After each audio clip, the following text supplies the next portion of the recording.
Tu es digne d'être glorifié. Tu es digne d'être exalté. Tu es digne d'être célébré. Oh, mon Dieu, à toi soit la gloire. Sois jamais béni, sois jamais glorifié.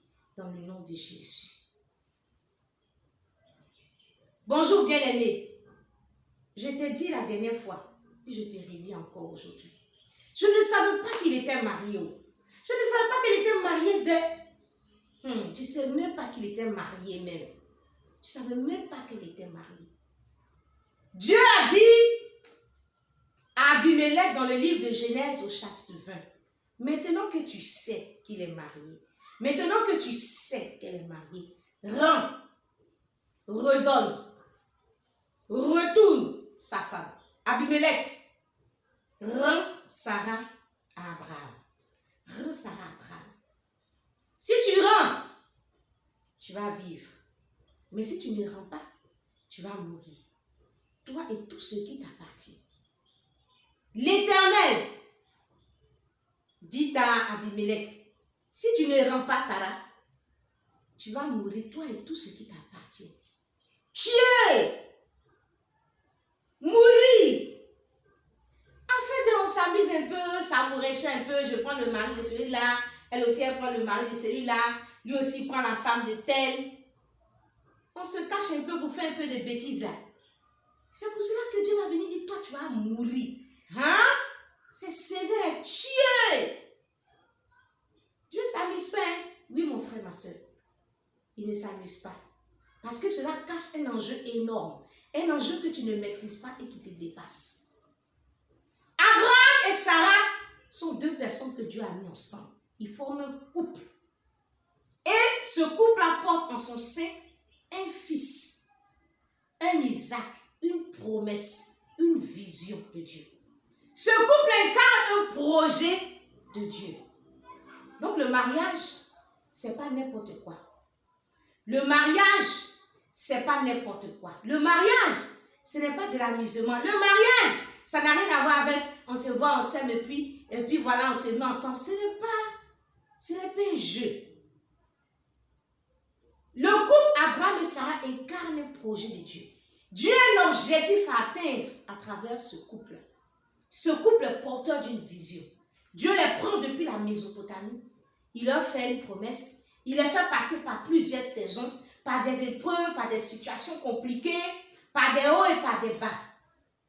Abraham, selon le plan de Dieu, devait être le père d'un fils que Sarah lui donnerait. Abraham devait être le père d'un fils que Sarah, et pas Agar, ni aucune autre, devait lui donner, selon la volonté souveraine de Dieu. Et par ce fils d'Abraham et de Sarah, les promesses de l'alliance allaient se réaliser. Ils ont fait tout un parcours. Ils sont arrivés à un stade où la conception de l'enfant était proche. Isaac devait naître. Car Dieu avait dit que l'enfant allait naître dans l'espace d'une année. Mon frère, ma soeur, c'est dans ce temps que Abimelech s'est levé pour faire enlever Sarah. Aïe! Dieu s'est levé pour dire à Abimelech, rends Sarah, sinon tu vas mourir. Abimelech, rends Sarah, sinon tu vas mourir. Mon frère, ma soeur, là où tu es rentré, là, tu ne sais pas où tu as mis les pieds. Le terrain sur lequel tu te trouves là, non, c'est un terrain qui est trop miné par la volonté de Dieu. C'est un terrain qui est trop miné par la volonté de Dieu. Il y a trop d'intérêt de Dieu dedans. Il y a trop d'enjeux spirituels dedans. Tu ne maîtrises pas. C'est trop compliqué. Rends Sarah et vis. Rends l'homme à sa femme. Rends la femme à son mari. Toi qui as Abimelech, rends. À partir de ce moment-là, où tu es rentré et en train de t'opposer à l'harmonie entre Sarah et puis Abraham, à partir de ce moment-là, ce n'est plus une affaire de personne d'Abraham et de Sarah, mais c'est une affaire de Dieu maintenant qui entre en œuvre. Il ne s'agit pas de Abraham a dit ceci, Abraham n'a pas dit ceci, Sarah m'a dit ceci, il a menti, il n'a pas menti. Non. On rentre maintenant dans une question de vision, d'objectif de Dieu, de où Dieu va avec ces personnes. Tu ne sais pas où il les a pris, où il va avec eux. Malgré leurs défauts, malgré leurs faiblesses, malgré leur vulnérabilité, malgré leur. c'est une affaire de Dieu maintenant.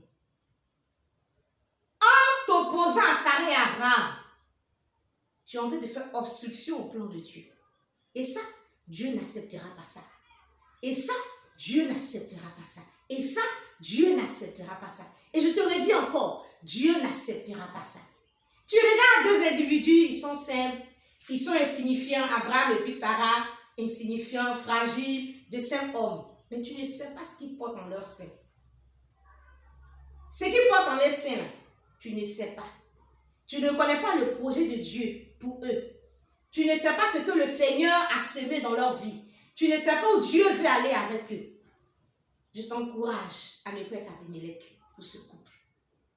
Pour tout couple que Dieu a formé, ne sois pas Abimelech. Sinon, tu fais obstruction au plan de Dieu, au projet de Dieu, à la vision de Dieu. Ce serait empêcher Dieu de faire venir l'enfant qui doit naître des deux.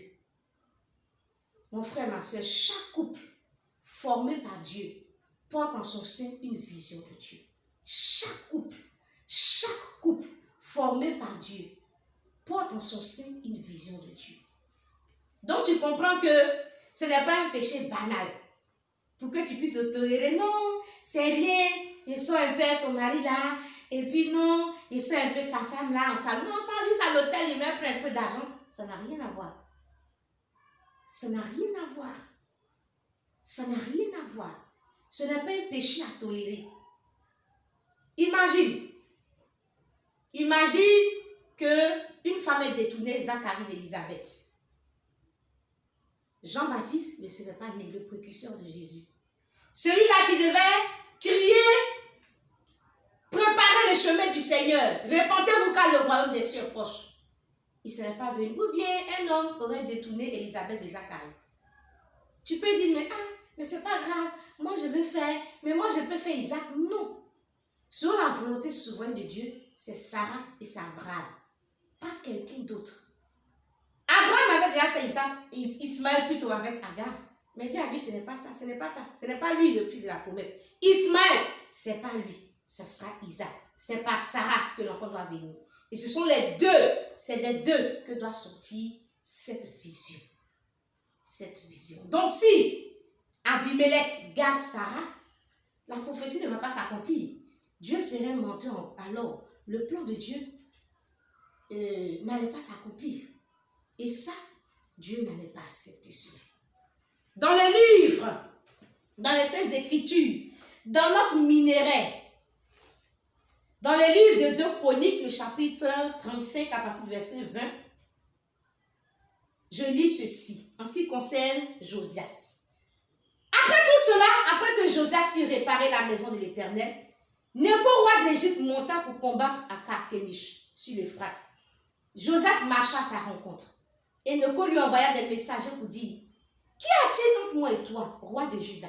Ce n'est pas contre toi que je viens aujourd'hui. C'est contre une maison avec laquelle je suis en guerre.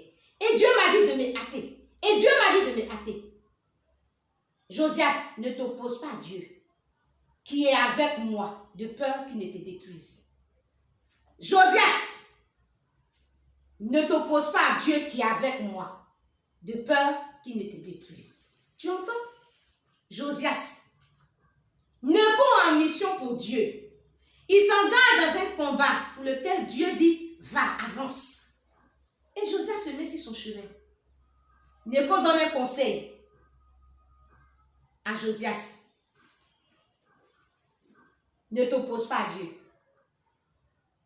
qui est avec moi, de peur qu'il ne te détruise. De peur qu'il ne te détruise. Et je te dis, mon frère, ma soeur, quand tu es en train de t'opposer à Abraham et que tu veux garder Sarah, tu es en train de t'opposer à Dieu. Dieu va vers un but. Il a mis ce couple ensemble. Ils vont quelque part. Et toi, tu viens t'opposer. Tu viens te mettre au milieu. Tu viens créer le désordre. Tu viens créer la désharmonie. Tu viens enlever la paix et l'harmonie dans ce couple. Néco te donne un conseil. Ne t'oppose pas à Dieu qui est avec moi, de peur qu'il ne te détruise. Parce que moi, je vais pour une mission. Et si tu m'empêches d'accomplir cette mission, tu fais obstruction au plan de Dieu. Donc, ce n'est pas un péché banal. Et vous savez ce que Josias va faire? La Bible dit que mais Josias ne se détourna point de lui. Et il se déguisa pour l'attaquer sans écouter les paroles des Négo qui venaient de la bouche de Dieu. Il s'avança pour combattre dans la vallée de Megiddo. Les archers tirèrent sur le roi Josias et le roi dit à ses serviteurs, emportez-moi, car je suis gravement blessé. Ses serviteurs l'emportèrent du char, le mirent dans un second char qui était à lui et l'amenèrent à Jérusalem. Il mourut. Il se déguise. Tout le monde te dit, rends Sarah. Comme tu n'as pas envie de rendre Sarah, tu te déguises. Tu uses de dissimulation. Tu te caches derrière un certain nombre de choses. Tu te caches sur le chemin du mal, de l'opposition à Dieu. Parce que tu veux rester sur ce chemin que tu as emprunté qui n'est pas un bon chemin. Peut-être que personne ne te voit, mais tout le monde sait que tu as l'œuvre, tu es caché, tu agis, tu fais des manœuvres. Personne ne te voit, mais Dieu te voit. Personne ne te voit, mais Dieu te voit. Dieu voit ce que tu fais. Pendant que tu veux faire ce qui te plaît, tu t'opposes à la volonté de Dieu. Tu t'opposes au plan de Dieu. Ne discute pas, rends Sarah. Ne discute pas, rends Sarah. Josias est mort par sa faute. Il a agi imprudemment. Il s'est aventuré sur un chemin où Dieu était en action. Il s'est aventuré sur un chemin où Dieu était en action. Et si ces exemples-là, le Seigneur nous les a laissés, c'est pour que nous aussi, là, ça puisse nous servir d'exemple. Écoute Dieu, parce que les conséquences de notre désobéissance sont souvent graves pour nous. Surtout quand ces actions-là s'opposent à l'accomplissement d'un plan de Dieu. Fais attention, écoute. Rends Sarah. Rends Sarah. Je t'exhorte à rendre Sarah. Dieu te dit, rends Sarah. Obéis à Dieu. Obéis à la volonté de Dieu. Seigneur, notre Père et notre Dieu, je prie afin que tu fasses grâce et que tu donnes la force à mon frère, à ma soeur, de rendre Sarah. De rendre Sarah. De rendre Sarah. Béni sois-tu toi qui nous fais grâce. Merci Seigneur pour ce moment. Et Seigneur, je prie afin que Seigneur, tu nous accordes encore et encore ta grâce et ta faveur. Sois béni, sois glorifié, sois élevé, sois célébré dans le nom de Jésus. Amen.